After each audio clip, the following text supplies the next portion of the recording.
तर एकीकडे आपल्याला माहिती आहे महादेवी हत्तीणीचे प्रकरण ताजं आहे गेल्या काही दिवसांपासून। असं असताना पेटा ही जी संस्था आहे जी प्राण्यांसाठी काम करते त्या संस्थेने आता कर्नाटकमधल्या बेळगावमधल्या मठामध्ये जे प्राणी आहेत जे हत्ती आहेत त्या संदर्भात सुद्धा नोटीस पाठवलेली आहे अशी माहिती मिळते।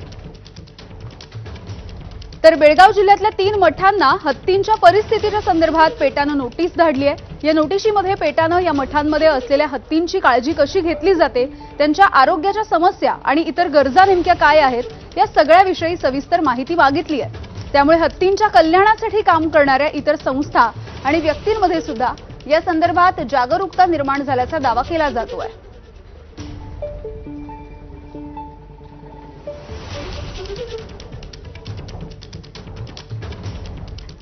तर महादेवी हत्तीणीचा मुद्दा आणि कबूतरखान्यांचा मुद्दा याविषयी आता मुख्यमंत्र्यांनी प्रतिक्रिया दिली आहे। बैठकीचं सुद्धा आयोजन केलं जाणार आहे। नांदणीचा विषय आणि कबूतरखान्याचा विषय या दोन्ही विषयांवर मी उद्या बैठक बोलवलेली आहे। कारण हे दोन्ही निर्णय न्यायालयाचे निर्णय आहेत, हे काही आमचे निर्णय नाही आहेत। पण जनभावना ही लक्षात घेतली पाहिजे। त्यामुळे यातनं काय मार्ग काढता येईल त्या संदर्भातला आमचा प्रयत्न आहे। काही अभ्यास देखील आम्ही केलेला आहे। उद्या काही प्रमुख लोकांची आम्ही चर्चा करणार आहोत आणि या दोन्ही विषयांवर कशा प्रकारे मार्ग